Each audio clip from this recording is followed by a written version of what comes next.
Hey guys, it's been a while since the last devlog, but it's been also quite, some very busy weeks and months actually, mainly because of some lots of publisher talks and lots of publisher contacts. I was actually really contacted by I think 36 or 38 publishers so far, which is a lot, right?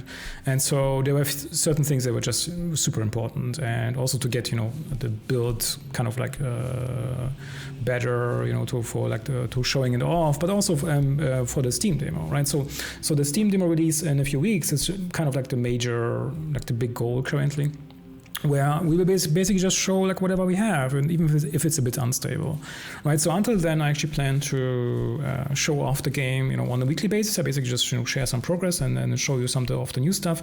And in this video, I kind of start with the dungeons. And so as you can imagine, as you can see, the dungeons are procedural generated. Yes, everything is destructible.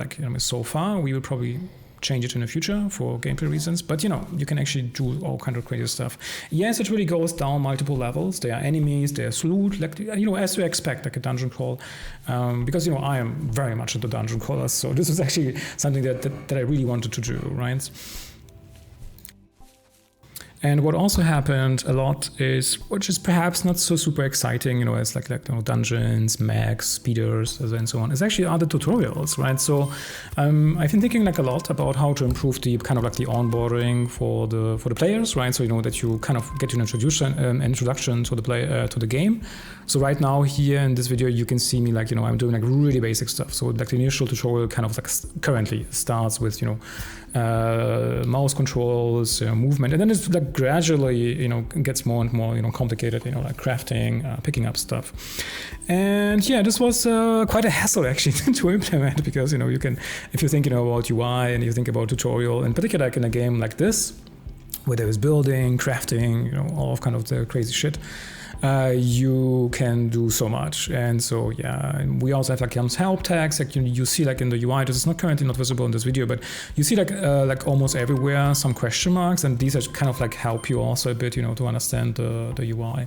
Lots of tool tips and this kind of stuff. Why? Because personally, I've been playing so many survival games and in general kind of procedural games, and they have sometimes such bad tutorials, and it's not we are not back in 2010 with Minecraft, where you basically just look up the internet. So I actually wanted to have it in the game properly.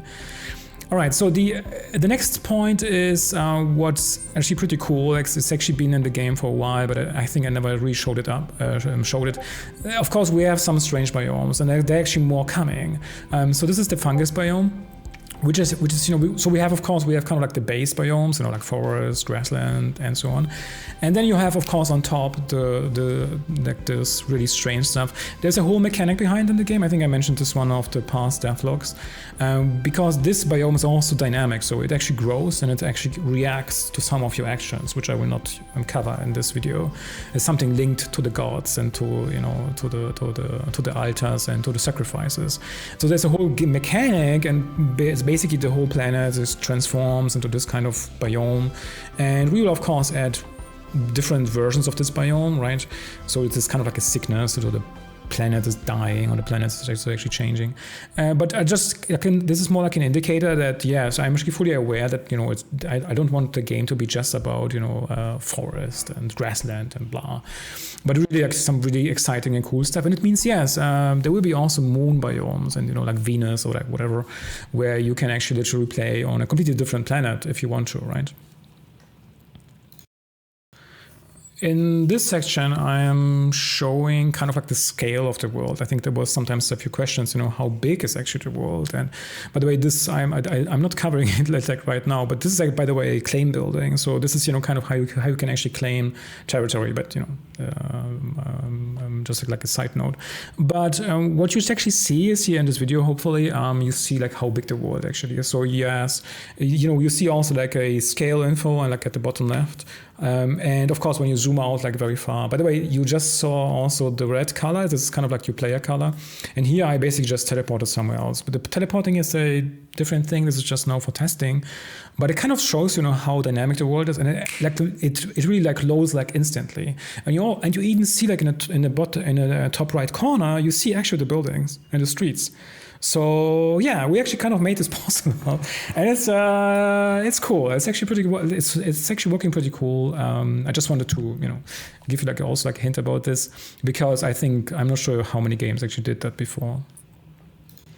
Right, so now I talk a bit about claiming the territory. So this is actually just a small feature, but it will eventually become more and more important. Basically, the character, or you know, you as a player can claim territory, which then pisses off the NPCs. And this, you know, like right now is very basic. I'm not sure if this will be, you know, stable enough for this team, so it will be obviously in the game. But yet the idea is really that you really can upset the NPCs and the NPC factions, and, you know, eventually in multiplayer other players.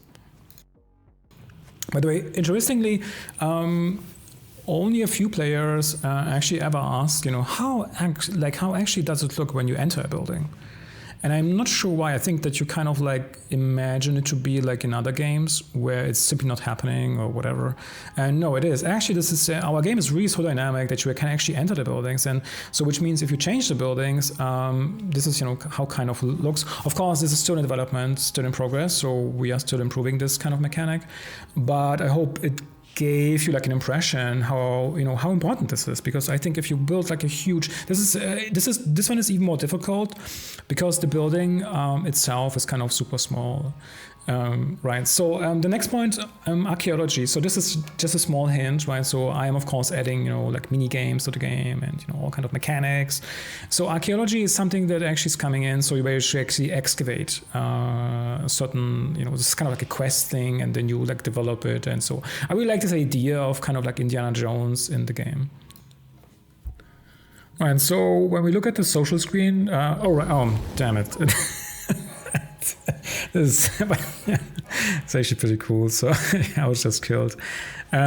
So what I actually wanted to show you is actually kind of like the social journal screen. So where you see the characters, you know, and yeah, you can actually give them gifts, and then they will actually like you more. And this way you also unlock some stories, right? So there are some, you know, Stardew Valley vibes. You know, it's still in development, so this will definitely take some time. Now, going from this to the general question about progression, right? So this is like a good question. How do you actually progress in our game? And the solution is, yeah, you progress, you know, of course, you collect, you know, XPs, and then you kind of like increase your level, and then you can unlock like recipes. And those recipes then again, you know, allow you to, you know, craft something or to use something. At the same time, you can actually use those points, or those level up points, to say, you know, upgrade your stats, which, you know, you can of course make your character, I don't know, super strong, or if you need, like, you know, more inventory slots, then you have this huge whale, you know, who's walking around and, you know, I don't know, collecting like everything. This is definitely possible.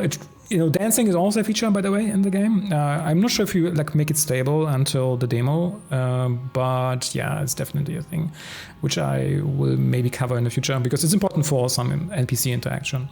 And here you then see, like, if you unlock something, you kind of then see it also like in certain buildings, that actually then those buildings actually allow it then to you to use those items, you know.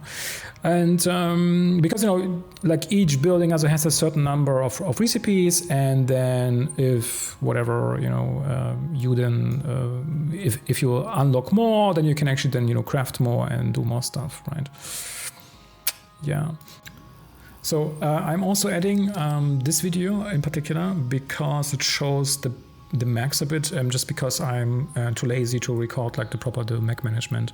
But it's, you know, it shows you that you actually guys can really control a Mech, and of course this is something that we will expand in the future. So there are no animals that you can ride, but you can actually of course ride, you know, speeders and Mechs for different purposes, you know.